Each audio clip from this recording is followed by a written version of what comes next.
नमस्कार। इस संसार को सभी प्राणियों को ईश्वर का रूप माना गया। इस संबंध में एक श्लोक आया है गीता में, सर्वतः पानी पादांते सर्वतो अक्षी शिरोमुखी और सर्वतः सर्वनिशानी च नारायणाय नमस्ते।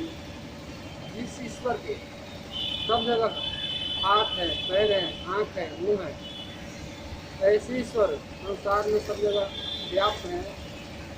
यह पूरा संसार ही ईश्वर का प्रतिबिंब है।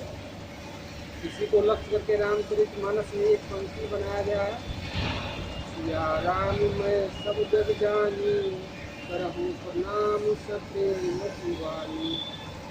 पूरे संसार में जितने भी जड़ चेतन जीव हैं ये सभी ईश्वर के रूप हैं, इसलिए मैं पूरे संसार में ईश्वर को प्रणाम करता हूँ। आज भगवान राम के राज्य में सुख शांति किस कारण थी? आज हम लोग के राज्य में प्रजातंत्र में क्यों नहीं है? इस पर थोड़ा सा प्रकाश डाल रहा हूँ। राम राज्य पैठे त्रैलोका हर्षित भय गए सब का, बैर न कर काहूसन कोई, राम प्रताप समता कोई। भगवान राम का प्रभाव ऐसा है कि कोई किसी से शत्रुता नहीं करता है। ऐसे भगवान श्री राम राज सिंहासन पर बैठे हैं। उनके राज सिंहासन पर बैठते ही संसार में सभी प्राणी सब सुखी हुए, किसी को किसी तरह का कष्ट नहीं रहा। कष्ट क्यों नहीं रहा? उसका कारण तुलसीदास ने बताया है मानस में, वर्णाश्रम निज निज धर्म निरत वेद पतलो, चलहि सदा पावहि सुखहि निर्भय शोक मोहि। सभी लोग अपने अपने धर्म और कर्मों के पालन में सतत प्रयत्नरत है। किसी को किसी से कोई शत्रुता नहीं है, तो संसार में किसी तरह का कष्ट रहेगा ही क्यों? भगवान राम के प्रभाव से किसी से कोई शत्रुता नहीं करता है। दैहिक धैर्य की भौतिक तापा, राम राज्य का हुए जापा, सब नर करहि परस्पर प्रीति, चलहि स्वधर्म निरत श्रुति। भगवान श्री कृष्ण ने गीता में कहा है अर्जुन को। अर्जुन ने पूछा कर्म योग या भक्ति योग, इस मार्ग से आपकी सेवा करूं? तो भगवान ने बताया यत् करोति यदस्नासि यद्योषि ददासि यत् तपस्यसि कौन्तेय तत्कुरुष्व। जो कुछ भी करता है, खाता है, पीता है, दान देता है, ये करता है, वह सब समझो कि मैं ईश्वर की सेवा ही करता हूँ। जो भी कुछ कर्म करते हो वह परोक्ष या अपरोक्ष रूप में ईश्वर की ही सेवा है। तुम्हारा जो धर्म है, अपना कर्तव्य है, उसके पालन में लगे रहो। भगवान ने अर्जुन को युद्ध करने का आदेश दिया था, तो इस आदेश का पालन करना ही तुम्हारा धर्म है, ये धर्म में लगे रहो। तुम यह मत सोचो कि मैं युद्ध कर रहा हूँ, सोचो मैं ईश्वर के लिए युद्ध कर रहा हूँ। मेरे अंदर ईश्वर बैठे हुए, ईश्वर युद्ध करवा रहे हैं, उनका आदेश है युद्ध करने का। इसी तरह तुलसीदास जी ने यहाँ लिखा है, सब नर करहि परस्पर प्रीति, चलहि स्वधर्म निरत श्रुति। यह श्रुति का, यह वेद की आज्ञा है कि अपने ही धर्म कर्तव्य का पालन किया जाए, किसी दूसरे के धर्म में कोई हस्तक्षेप नहीं किया जाए, किसी दूसरे के रोजगार में, किसी दूसरे की आजीविका में कोई हस्तक्षेप नहीं किया जाए। अपने धर्म पर ही ध्यान दे। अपना धर्म यदि बनता है, अपना धर्म कर्तव्य बनता है, तो वही ईश्वर की सेवा है। चारिऊ चरण धर्म जग माही, पूरी रहा सपने अगनाही। राम भगत रथ सब नर नारी, सकल परम गति के अधिकारी। उस विश्व रूप ईश्वर का सभी सेवा करते हैं राम के राज्य में। संसार में धर्म के चारों चरण मौजूद हैं, उपलब्ध हैं। अर्थ, धर्म और काम, ये चार वस्तुएं प्राप्त करना धर्म की मर्यादा है, जिस मर्यादा के पालन में सब लगे हुए हैं, जिस कारण कोई भी दुखी नहीं इस दुनिया में। अल्प मृत्यु नहीं कब न्यू पीरा, सब सुंदर सब विरुद्ध शरीरा, नहीं दरिद्र को दुखी न दीना, नहीं को अभिगुण लक्षण हीना। किसी प्रकार का कष्ट यदि हम पाते हैं तो उसके मूल में होता है अज्ञान। हम अर्थोपार्जन का ज्ञान नहीं जानते हैं, धर्म पालन का ज्ञान नहीं जानते हैं, चिकित्सा का ज्ञान नहीं जानते हैं, पथ या पथ नहीं जानते हैं, सदाचार दुराचार नहीं जानते हैं। इस अज्ञान के कारण अनेक प्रकार के कष्ट भोगने पड़ते हैं। तो राम के राज्य में नहीं को अबुध न लक्षण हीना, कोई विवेकी नहीं है, कोई अज्ञानी नहीं है, कोई मूर्ख नहीं है, और इसी कारण नहीं दरिद्र को दुखी न दीना, न कोई गरीब है, न किसी को किसी तरह का बीमारी है, न किसी के अंदर कोई हीन भावना है। सब निर्धम्ब धर्मरत पुनि, नर और नारी चतुर सब गुणी, सब गुणज्ञ पंडित सब ज्ञानी, सब कृतज्ञ नहीं कपट सयानी। किसी के मन में कोई अहंकार नहीं है, सब निर्दम्भ हैं, किसी के मन में कोई दम्भ नहीं है, कोई अहंकार नहीं है, सब अपने अपने धर्म के पालन में लगे हुए हैं। स्त्री और पुरुष, संसार में मानव जाति के ईश्वर ने दो वर्ग किए हैं, स्त्री और पुरुष। आज के लोग अनेक वर्णों में मनुष्य को बांट दिया है, लेकिन प्रत्यक्ष रूप से इसी दो विभागों में जीव को, मनुष्य को ईश्वर ने बांटा है, नर और नारी चतुर सब गुणी। यदि परिवार में विवेकवान पुरुष है और महिलाएं अविवेकी हैं, दुर्बुद्धि हैं, फिजूल खर्ची करती है, आवश्यकता से अधिक खर्च करती है, तो परिवार की बिगड़ी बिगड़ जाती है, घर में अर्थ संकट हो जाता है, कलह का साम्राज्य स्थापित हो जाता है। तो परिवार में स्त्री और पुरुष सभी चतुर हैं, सभी विद्वान हैं, सभी बुद्धिमान हैं, इसलिए किसी को कोई कष्ट नहीं है। सब गुणज्ञ पंडित सब ज्ञानी, सब कृतज्ञ नहीं कपट सयानी। सभी कृतज्ञ हैं, कोई कृतज्ञ नहीं है, कोई धोखेबाज नहीं है, किए हुए उपकार को कभी मानने वाले हैं। अगर कोई व्यक्ति मेरा उपकार करता है, उस उपकार के बदले हमेशा सतत प्रयत्नशील रहता है कि मैं कैसे इस उपकार को चुकाऊंगा, मैं उनकी सेवा करूंगा, मैं इस उपकार के मूल्य को चुकाऊंगा। राम राज नव गेश सतराजर जगमाही, काल कर्म सुभाव गुना का हुई नाही। राम के राज्य में सुंदर जी कहते हैं गरुड़ जी से कि राम के राज्य में सचराचर जगत में, चर जगत, पशु पक्षी अचर जगत, चर जगत मानव प्राणी चैतन्य प्राणी, और अचर जगत पेड़ पौधे पशु पक्षी इत्यादि। इसमें इनमें से किसी को काल कर्म और उनका स्वभाव जैसे बन गया, दुराचार और सदाचार, पाप का संस्कार और पुण्य का संस्कार, धर्म का संस्कार और धर्म का संस्कार, इस संस्कार से उत्पन्न बीमारी किसी को नहीं है, किसी को कोई रोग नहीं है, किसी को कोई दुख नहीं है। भूमि सप्त सागर में खला, एक सूप रघुपति देखला, भुवन अनेक रोम प्रति जासु, यह प्रभुता कछु बहुत निकासु। जिस प्रभु के शरीर में एक एक रोम में करोड़ों ब्रह्मांड स्थापित है, करोड़ों पृथ्वी है, करोड़ों सूर्य है, करोड़ों चंद्रमा है, करोड़ों इंद्र है, करोड़ों स्वर्ग है, उस प्रभु के लिए यह कोई बड़ी महिमा नहीं है, यह साधारण बात है। राम। तो महिमा समझत सब तेरी, यह वर्णत दीनता धनी। तो महिमा कदेश जिन जानी, फिर इन चरित तिनौ सुख मानी। जो भगवान की इस चरित्र को जानते हैं, इस महिमा को जानते हैं, उनको कोई आश्चर्य नहीं होता है कि प्रभु के राज्य में इस तरह से सब सुखी सब पन थे, किसी को कोई कष्ट नहीं था। आज के युग में लोग दुखी क्यों हो रहे हैं, किसी को कष्ट क्यों है, इसका कारण इस प्रसंग को पढ़ने से स्पष्ट हो जाएगा।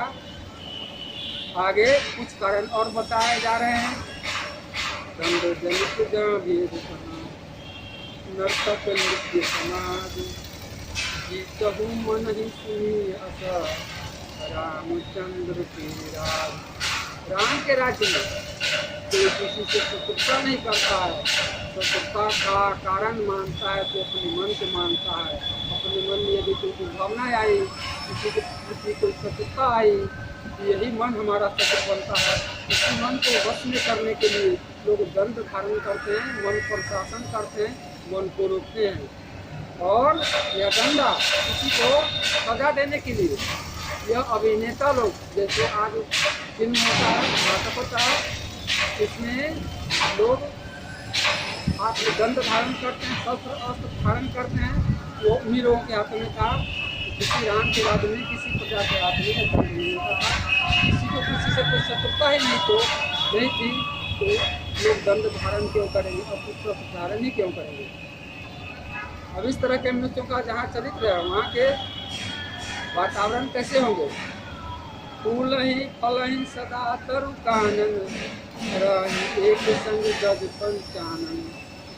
खग मृग सहज भयरु बिसराई, सबहि परस्पर प्रीति बढ़ाई। पशु पक्षी, हिंसक और अहिंसक, मांसाहारी और शाकाहारी, सभी पशु पक्षी एक साथ रहते हैं। किसी को कोई किसी से शत्रुता नहीं है। और सभी समय में, सभी ऋतुओं में, सभी तरह के फल फूल अनाज हमेशा पैदा होता है। किसी को कोई कष्ट नहीं है, किसी को कोई गरीबी अनुभव नहीं होता है। मृग नाना वृंदा, अभय तिरहि वन चरहि अंदा। शीतल सुरभि पवन कह मंदा, गुंजत अली लय चली न करूंगा। लोग पर्यावरण पर्याप्त मात्रा में लगाते हैं। पेड़ पौधों को लगाना अपना समाज समझते हैं। संसार के सभी प्राणियों को, चर और अचर, चराचर जगत, चाहे वनस्पतियाँ हों या चाहे कोई प्राणी हो, सब में भगवान के रूप को देखते हैं और वनस्पति की भी रक्षा करते हैं, पेड़ पौधों की भी रक्षा करते हैं। कोई हरे भरे पेड़ों को काटता नहीं है। परिणाम स्वरूप हिंसक पशु और शाकाहारी पशु सब एक साथ रहते हैं। अपने घर के आसपास लोग फल फूल के पौधे लगाते हैं। जब बसंत ऋतु आती है तो वातावरण महक उठता है, फूलों के सुगंध चारों तरफ बिखर जाते हैं और मधुमक्खियाँ भंवरे उस पर उनका मकरंद लेकर आसपास उड़ते फिरते हैं। लता बिटप मागे मधु चबही, मनुभाव तो धेनु पै श्रवणी। लताओं से, वनस्पतियों से तो मधुमक्खी के छत्ते लगते हैं, उसमें मधु अपने आप टपकते रहते हैं। मधु संचय करने के लिए मधुमक्खियों के छत्तों को तोड़ना नहीं पड़ता है, उनकी हिंसा नहीं करनी पड़ती है। उनके नीचे बर्तन रख दिए, पात्र रख दिए, उसमें मधु इकट्ठा हो गया। गाय को दूधने के लिए जितनी इच्छा हो उतना दूध गाय देती थी। जब चाहते थे तो गाय को दूध सकते थे। गायों के पास दूध का अभाव नहीं था, कारण था उस समय हमारा पर्यावरण हरा भरा था। उनको चरने के लिए चारे घास पर्याप्त थे। और पशु गाय, कुछ पशु शाकाहारी हैं, जैसे गाय हुआ, बैल हुआ, हाथी हुआ, मृग हुआ, और कुछ मांसाहारी पशु हैं। मांसाहारी पशु शाकाहारी पक्षियों की हिंसा क्यों नहीं करते हैं? क्योंकि कोई कोई पशु को मार कर खाता नहीं है। जब उनकी आयु पूरी हो जाती है, वे मर जाते हैं, उनके मरे हुए शरीर को ही हिंसक पशु खाता है। और इस तरह से पशु की भी हिंसा नहीं होती है। पशु पक्षी भी अहिंसा के पुजारी हैं। जिस अहिंसा की बात महात्मा गांधी ने की थी, अहिंसा परमो धर्म का उपदेश दिया था, उस नियम का पालन पशु पक्षी भी करते हैं और मनुष्य भी करते हैं। शशि संपन्न सदार धर्मी, त्रेता भय कृति जुग कई करनी, प्रगति गिरिन विविध मणि खानी, जगतात्मा भूत जग जानी। सभी समय में, सभी ऋतुओं में खेत फसलों से परिपूर्ण है। सालों भर हर तरह के फसल लगने के साधन उपलब्ध हैं। ऐसा लगता है कि यह त्रेता में सतयुग फिर लौट आया है। पहाड़ों पर रथ में खुदाई नहीं करना पड़ता था, खोदना नहीं पड़ता था, उनकी खुदाई नहीं करनी पड़ती थी।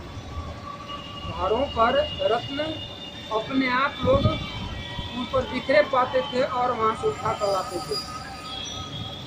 जहाँ के राजा संसार के ईश्वर ही हैं, वहाँ पर क्या कोई आश्चर्य की बात नहीं है। सरिता सकल वही बार बारी, शीतल अमल स्वाभिकारी। नदियों में सुंदर जल प्रवाहित, लोगों को सिंचाई के लिए भटकना नहीं पड़ता है। कभी अकाल नहीं पड़ता है, कभी अतिवृष्टि नहीं होती है, कभी बाढ़ से फसलों का नुकसान नहीं होता है और कभी सुखाड़ से न फसलों का नुकसान होता है।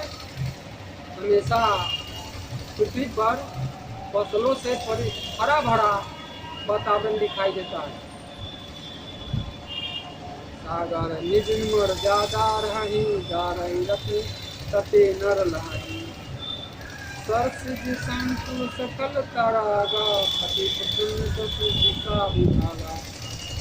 समुद्र अपनी मर्यादा का पालन करते हैं, वे रत्नों को अपने अंदर नहीं छिपाते हैं।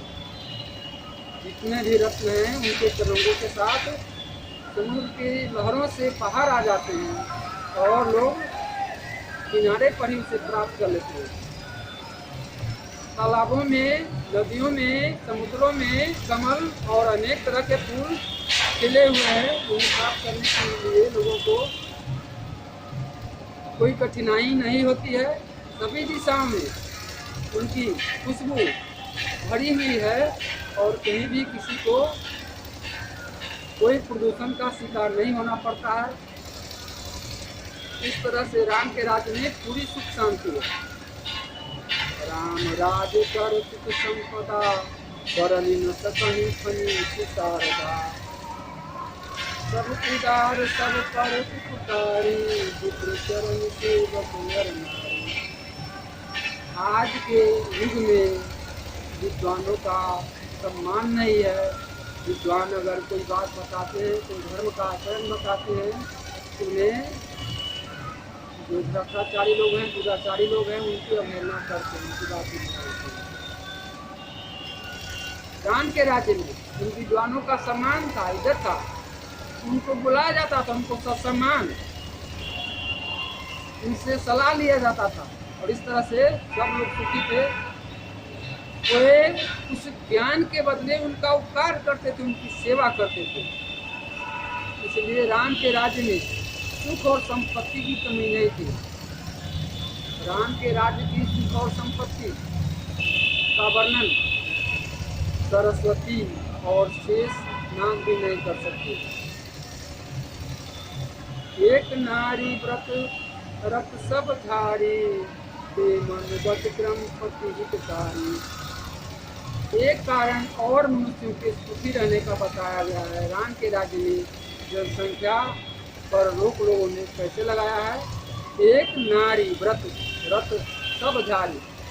जितने भी मनुष्य हैं सब एक ही विवाह से, एक ही पत्नी से संतुष्ट रहते हैं और वे महिलाएं भी अपनी पति की सेवा धर्म मानकर करते हैं, मन वचन और कर्म से।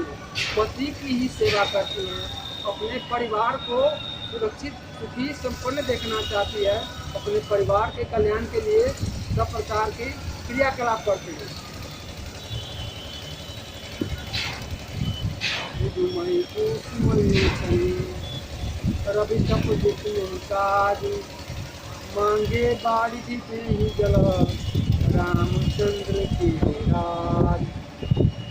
आज कहा जाता है ग्लोबल वार्मिंग है, पृथ्वी पर तापमान बढ़ रहा है, पर्यावरण संतुलन बिगड़ गया है,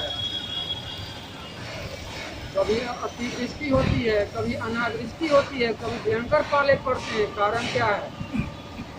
पर्यावरण का क्षरण हो रहा है।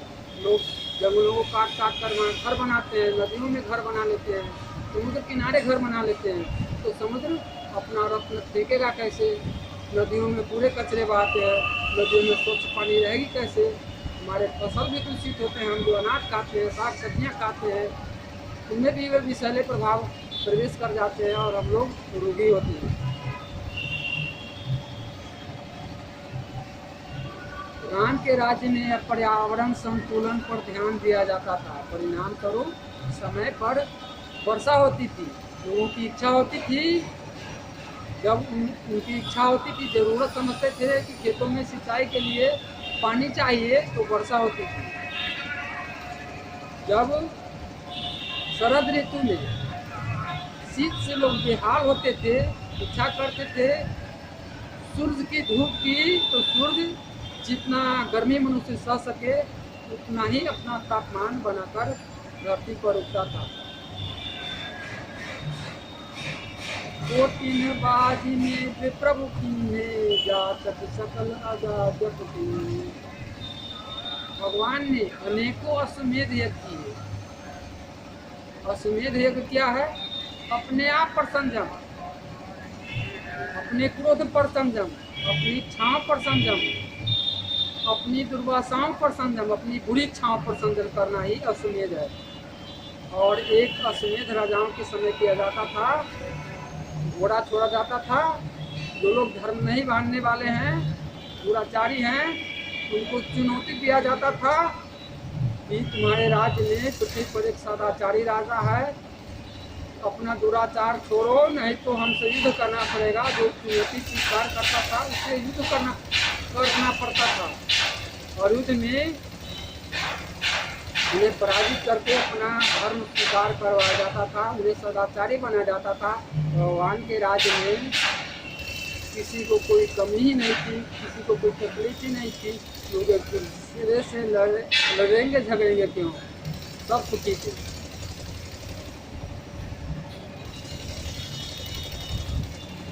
सब वेदों के रास्ते जो बताए हुए हैं धर्म के, उस धर्म के पालन में लगे हुए हैं। सभी सुंदर गुणों को प्राप्त करने में लगे हुए हैं। लोगों के पास सुख संपत्ति की इतनी साधन है जितने कि स्वर्ग में इंद्र को भी नहीं है। लोग सुख में संपत्ति में इंद्र के समान है।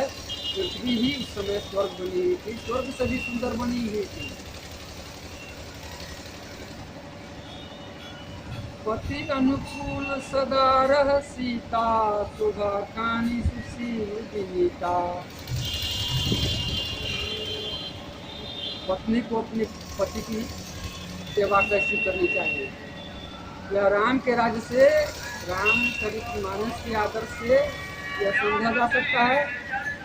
माँ सीता जो साक्षात लक्ष्मी की अवतार है, अपने घर की काम अपने हाथों से करती है, भगवान की सेवा करती है, उनके कपड़े साफ करती है, उन्हें खाना खिलाती है, उनकी थाली धोती है, उनके शरीर की सेवा करती है, उन्हें किसी तरह का कोई कष्ट नहीं हो, कोई प्रतिकूल आचरण नहीं हो जिससे पति को कष्ट पहुँचे, ऐसा कोई आचरण नहीं करती है। जानत कृपा सिंधु प्रभुताई, सेवक चरण कमल मन लाई। यद्यपि गृह सेवक सेवकिनी, विपुल सदा सेवा विधि गुणी। यद्यपि घर में अनेकों दास दासियां हैं, अनेकों नौकर नौकरानियां हैं, फिर भी माँ भगवती सीता भगवान राम के काम अपने हाथों से करती है, अपने घर के सभी वस्तुओं को अपने हिसाब से सजाती है, अपने घर को स्वर्ग की तरह बनाती है। सप्तशती में एक श्लोक आया है, या श्री स्वयं श्री सुकृति नाम भगनेश्वर लक्ष्मी पापात्म नाम हृदयेषु बुद्धि। यदि घर में स्त्रियां सदाचारिणी हैं तो उस घर में लक्ष्मी की निवास करती है, वो लक्ष्मी के रूप में है। यदि स्वेच्छाचारिणी स्त्रियां हैं तो घर को नरक में ले जाती है, वो अलक्ष्मी के रूप में घर में। उस घर में प्रभुता का साम्राज्य छा जाता है। वे अपने सुख की अपने सुविधा की इच्छा करते हैं, घर में बच्चों का कुछ ख्याल रखती है, घर के किसी वस्तु का ख्याल रखती है, उन्हें अपना आराम चाहिए, अपनी सुख शांति चाहिए, और इस तरह से घर में नरक का माहौल हो जाता है और यहाँ पर दरिद्रता व्याप्त हो जाता है। इसलिए माँ भगवती सीता इस नीति को जानती है, नारी धर्म जानती है और इस धर्म के पालन करती है और अपने घर का सभी काम अपने हाथों करती है। निज कर गृह परिचर्या करही रामचंद्र आय अनुसरही। भगवान राम से आज्ञा लेते रहती है, उनका रूप देखती रहती है, उनको कब किस वस्तु की जरूरत पड़ती है, उनकी इच्छा क्या है, उस इच्छा के अनुसार से स्वयं ऐसा काम माँ भगवती करती है। अगर इस तरह अपने देश में इस पृथ्वी पर इस तरह से महिलाएं हो जाए और पुरुष हो जाए, पुरुष एक ही पत्नी में संतुष्ट रहे, अपने परिवार का देख रेख अपना धर्म समझे और महिलाएं घर को स्वर्ग बनाने का प्रयत्न करें, घर के सभी वस्तुओं को सजाए संभाले, आमदनी के हिसाब से खर्च करे तो घर स्वर्ग रहेगा। ऐसा बताया जाए, विधुमहि पूर्व कहीं रघुतप विस्मय काज, मांगे बाड़ी की दही जला रामचंद्र के राज। यदि मनुष्य सदाचारी होगा तो देवता भी सदाचारी होंगे। जब जब मनुष्य दुराचारी हुआ, जब जब मनुष्य स्वेच्छाचारी हुआ तो देवताओं का रूप उसके ऊपर प्रतिकूल हुआ है और भूकंप, महामारी, अकाल, आगजनी, ओलावृष्टि, उपल वृष्टि यह हुआ है और मानव जाति को कष्ट हुआ है। इतना आज का मेरा बात शुरू हुआ, मैं विदा लेना चाहता हूँ।